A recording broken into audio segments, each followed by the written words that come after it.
ನಾವೆಲ್ಲರೂ ಕೂಡಿ ಪ್ರತಿಯೊಬ್ಬರು ಕೈ ಜೋಡಿಸಬೇಕು ಮತ್ತು ನಮ್ಮ ವಿರೋಧಿಗಳ ಒಂದು ಸುಳ್ಳು ಪ್ರಚಾರಕ್ಕೆ ಕಿವಿಗೊಡದೆ ಇದು ಒಂದು ಸ್ವಾರ್ಥ ನಿಸ್ವಾರ್ಥ ಅಂತ ಇದರಲ್ಲಿ ಹೋರಾಟ ಮಾಡೋದನ್ನು ತುಲನೆ ಮಾಡಬೇಕು. ಈಗ ದೇಶಕ್ಕೆ ಅನಾಹುತ ಮಂದಿ ನಾವೆಲ್ಲ ಒಕ್ಕಟ್ಟಾಗಿ ನಾವೆಲ್ಲರೂ ಕೂಡಿ ಪ್ರತಿಯೊಬ್ಬರು ಕೈ ಜೋಡಿಸಬೇಕು ಮತ್ತು ನಮ್ಮ ವಿರೋಧಿಗಳ ಒಂದು ಸುಳ್ಳು ಪ್ರಚಾರಕ್ಕೆ ಕಿವಿಗೊಡದೆ ಇದು ಒಂದು ಸ್ವಾರ್ಥ ನಿಸ್ವಾರ್ಥ ಅಂತ ಇದರಲ್ಲಿ ಹೋರಾಟ ಮಾಡೋದನ್ನು ತುಲನೆ ಮಾಡಬೇಕು. ಈಗ ದೇಶಕ್ಕೆ ಅನಾಹುತ ಮಂದಿ ನಾವೆಲ್ಲ ಒಕ್ಕಟ್ಟಾಗಿ ನಾವೆಲ್ಲರೂ ಕೂಡಿ ಪ್ರತಿಯೊಬ್ಬರು ಕೈ ಜೋಡಿಸಬೇಕು ಮತ್ತು ನಮ್ಮ ವಿರೋಧಿಗಳ ಒಂದು ಸುಳ್ಳು ಪ್ರಚಾರಕ್ಕೆ ಕಿವಿಗೊಡದೆ ಇದು ಒಂದು ಸ್ವಾರ್ಥ ನಿಸ್ವಾರ್ಥ ಅಂತ ಇದರಲ್ಲಿ ಹೋರಾಟ ಮಾಡೋದನ್ನು ತುಲನೆ ಮಾಡಬೇಕು. 10 ಲಕ್ಷ ಕೊಡಿಸೋದು ನಾವು 10 ಲಕ್ಷ ಜಾಸ್ತಿ ಕೊಡೋದು ಕಡಿಮೆ ಕೊಡಿಸೋಲ್ಲ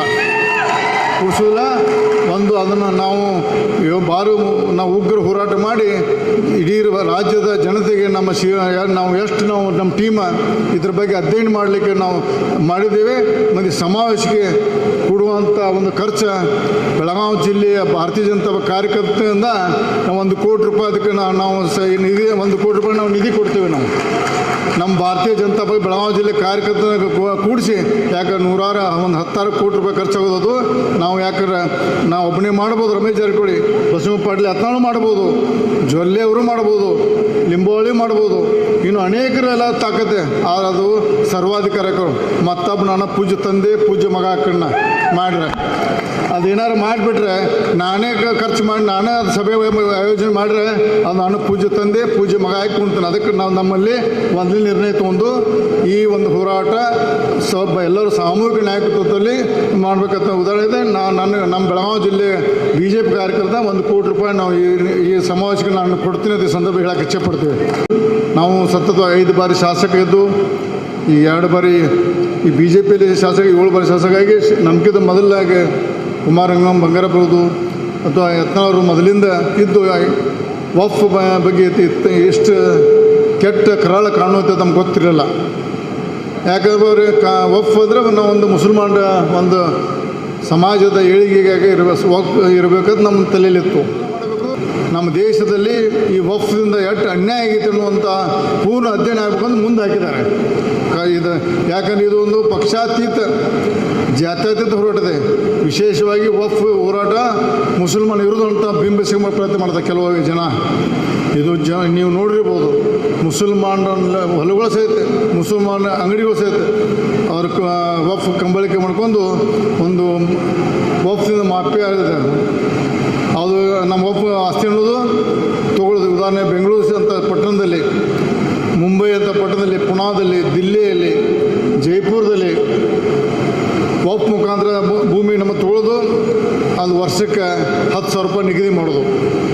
ಅದು ಸಾವಿರಾರು ಕೋಟಿ ಗಳಿಸಿ ಕೆಲವೊಂದು ಜನ ಮುಸಲ್ಮಾನರ ಲೀಡರ್ ಮಾತ್ರ ಅದನ್ನು ಬಡವರು ಮುಸಲ್ಮಾನರ ಭೂಮಿಗೂ ಸಹಿತ ತಿಂದಾರೆ, ಹಿಂದೂಗಳದ್ದು ಮಠ ಮಂದಿರ ತಿಂದಾರೆ.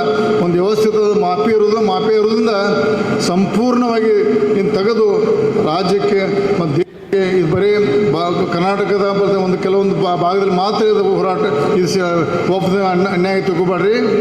ಕಾಶ್ಮೀರ ಹಿಡಿದು ಕನ್ಯಾಕುಮಾರಿವರೆಗೆ, ಕಚ್ ಹಿಡಿದು ಕಲ್ಕತ್ತಾವರೆಗೆ ಇಡೀ ದೇಶದ ಮೂಲೆಗೆ ವಫ್ನಿಂದ ನಮ್ಮ ಹಿಂದೂ ಜನಾಂಗ ಮತ್ತು ಸನಾತನ ಧರ್ಮಕ್ಕೆ, ಮಠ ಮಂದಿರಿಗೆ ಮತ್ತೆಲ್ಲ ನಮ್ಗೆ ಅನ್ಯಾಯ ಆಗುವಂಥ ಈ ಕರಾಳ ಕಾನೂನು ಸಂಪೂರ್ಣ ನಿಷೇಧ ಆಗಬೇಕಂತ ಈಗ ಹೋರಾಟ ಮಾಡಿದ್ದೀವಿ.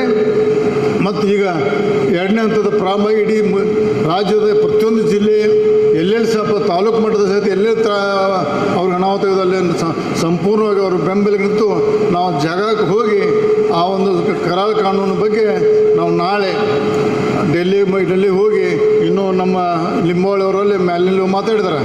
ನಾಳೆ ಹೋಗಿ ನಾವು ಭೇಟಿಯಾಗಿ ಇದನ್ನು ಎಲ್ಲ ಒಂದು ವರದಿ ಸಿದ್ಧಪಡಿಸಿ ನಾವು ಏನು ಮುಂದಿನ ದಿನದಲ್ಲಿ ಇವತ್ತು ನಾಳೆ ಮಧ್ಯಾಹ್ನ ಇಲ್ಲಿಂದ ನಾವೆಲ್ಲ ನಮ್ಮ ಟೀಮ್ ದಿಲ್ಲಿಗೆ ಹೋಗ್ತೇವೆ.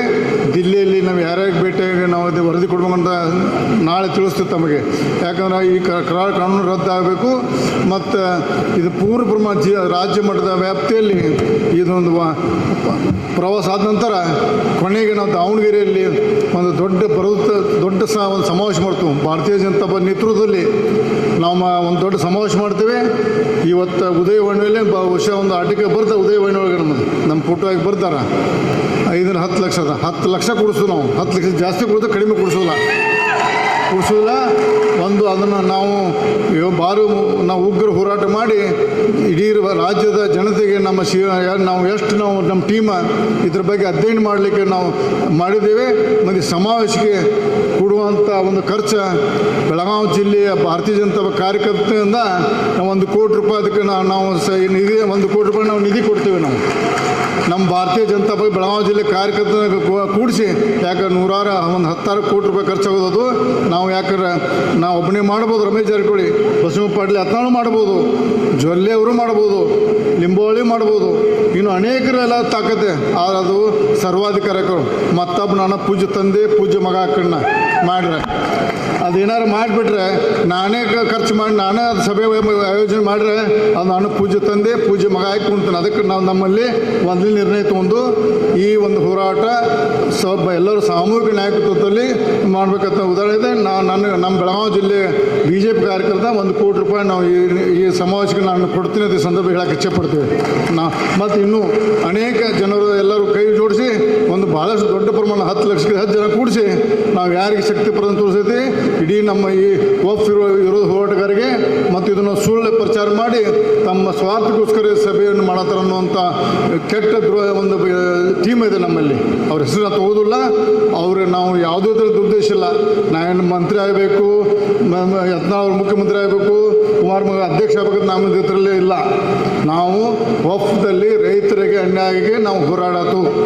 ಇದನ್ನು ನಮ್ಮ ಹೋರಾಟ ಯಾರ್ದೋ ವಿರುದ್ಧ ಯಾರೋ ಪರವಾಗಿ ಏನೋ ಸ್ವಾರ್ಥಕ್ಕೋಸ್ಕರ ಬಿಂಬಿಸಕ್ಕೆ ಪ್ರಯತ್ನ ಮಾಡಿದ್ರೆ ನಾವು ನೇರವಾಗಿ ಹೇಳ್ತಿಲ್ಲ. ಇದರಲ್ಲಿ ನಮ್ದು ಏನೂ ಸ್ವಾರ್ಥ ಇಲ್ಲ. ಈ ವಕ್ಫ್ ಹೋರಾಟಕ್ಕೆ ದೊಡ್ಡ ಪ್ರಮಾಣ ಮಾಡಿ ನಾವು ಬೆಳಗಾವಿ ಜಿಲ್ಲೆಯಿಂದ 1 ಲಕ್ಷಕ್ಕೆ 10 ಜನ ನಾವು ಇದಕ್ಕೆ ಹೋಗೋದು. ಅದಕ್ಕೆ ದಾವಣಗೆರೆಗೆ ಎಲ್ಲ ವಾಹನ ಸೌಕರ್ಯನ ಮಾಡ್ತೇವೆ. ಒಂದು ದೊಡ್ಡ ಹೋರಾಟ ಮಾಡಿ ಇಡೀ ಜಿಲ್ಲೆಯಿಂದ ನಾವು 1 ಲಕ್ಷ ಹೋಗಬೇಕು. ಇಡೀ ಕರ್ನಾಟಕ ರಾಜ್ಯದಿಂದ 10-15 ಜನ ಲಕ್ಷ ಕೂಡಿ ಒಂದು ಉಗ್ರ ಹೋರಾಟ ಮಾಡಿ ನಮ್ಮ ಇಡೀ ಕಾಂಗ್ರೆಸ್ ಇದಲ್ಲ ಕರ್ನಾಟಕದಲ್ಲಿ ವಕ್ಫ್ದ ಮಾಸ್ಟರ್ ಮೈಂಡ್ ಇಲ್ಲಿ ಕರ್ನಾಟಕದಲ್ಲಿ ಇದಲ್ಲ ಅವ್ರ ಕಣ್ಣು ತಿರಲಿಕ್ಕೆ ನಾವು ದಾವಣಗೆರೆ ಸಮಾವೇಶ ಮಾಡೋದಿದೆ. ಮತ್ತು ಇನ್ನೂ ಅನೇಕರು ಭಾಳ ಭಾಷೆ ಮಾಡೋದಾರೆ. ಭಾಳಷ್ಟು ಇನ್ನೂ ಎಲ್ಲ ವೇದಿಕೆಗಳಂತ ಇವತ್ತು ಒಂದೇ ಅಂತ ಕೊನೆ ಇರೋದು ಎಲ್ಲರೂ ಭಾಷೆ ಮಾಡಬೇಕು. ಯಾಕಂದರೆ ರಾಜ್ಯದಲ್ಲಿ ಕೆಲವೊಂದು ಜನ ಮಾಡಿಲ್ಲ, ಕೆಲವೊಂದು ಮಾಡಿಲ್ಲ, ಜಾಸ್ತಿ ಮಾತಾಡೋದಿಲ್ಲ. ಈ ವಕ್ಫ್ ಹೋರಾಟ ಬಗ್ಗೆ ನಾವೆಲ್ಲರೂ ಗಟ್ಟಿಯಾಗಿ ನಮ್ಮ ಇಡೀ ಬೆಳಗಾವಿ ಜಿಲ್ಲೆ, ಯಾಕಂದರೆ ಹೋರಾಟ ಮಾಡಿದಂಥ ಜಿಲ್ಲೆ, ಈ ಜಿಲ್ಲೆಯಲ್ಲಿ ಎಲ್ಲ ಕಿತ್ತು ಚೆನ್ನ ಇರ್ಬೋದು, ಸಂಘಟನೆ ಇರ್ಬೇಕು, ಇನ್ನು ಅನೇಕ ನಾಯಕರು ಇಲ್ಲಿ ಹೋರಾಟ ಮಾಡಿ ಸ್ವತಂತ್ರ ಕೊಟ್ಟಾರೆ. ಈಗ ದೇಶಕ್ಕೆ 40 ಮಂದಿ ಎಲ್ಲ ಒಕ್ಕಟ್ಟಾಗಿ ನಾವೆಲ್ಲರೂ ಕೂಡಿ ಪ್ರತಿಯೊಬ್ಬರು ಇದು ಕೈ ಜೋಡಿಸ್ಬೇಕು. ಮತ್ತು ನಮ್ಮ ವಿರೋಧಿಗಳ ಒಂದು ಸುಳ್ಳು ಪ್ರಚಾರಕ್ಕೆ ಕಿವಿಗೊಡದೆ ಇದು ಒಂದು ಸ್ವಾರ್ಥ ನಿಸ್ವಾರ್ಥ ಅಂತ ಇದರಲ್ಲಿ ಹೋರಾಟ ಮಾಡೋದನ್ನು ಪೂರ್ಣ ಮಾಡಬೇಕು. ಯಾರು ಸ್ವಾರ್ಥಕ್ಕಾಗಿ ದಿಲ್ಲಿಗೆ ಹೋಗ್ತಾರೆ, ಯಾರು ಸ್ವಾರ್ಥಕ್ಕೆ ಮನೆ ಕುಂತಾರೆ ಅನ್ನೋ ನೋಡ್ಕೊಂಡು TV ದುಡ್ಡು ಕೊಟ್ಟು ಸುಳ್ಳು ಪ್ರಚಾರ ಮಾಡಿ ನಾವು ಭಾಳಷ್ಟು ಬಂದು ಸರಿಗೆ ವಿರೋಧ ಮಾಡ್ತಾರೆ. ತಾವೆಲ್ಲರೂ ಗಟ್ಟಿಯಾಗಿ ನಮ್ಮ ಟೀಮಿಗೆ ಯತ್ನಾಳ್ ನೇತೃತ್ವದಲ್ಲಿ ನಾವೆಲ್ಲ ಕೂಡಿ ಒಂದು ಹೋರಾಟ ಮಾಡೋದಕ್ಕೆಲ್ಲ ಗಟ್ಟಿಯಾಗಿ ನಾವು ಸಪೋರ್ಟ್ ಮಾಡೋದು ಹೇಳಿ ನಾನು ಮಾತು ಜಯ ಕರ್ನಾಟಕ.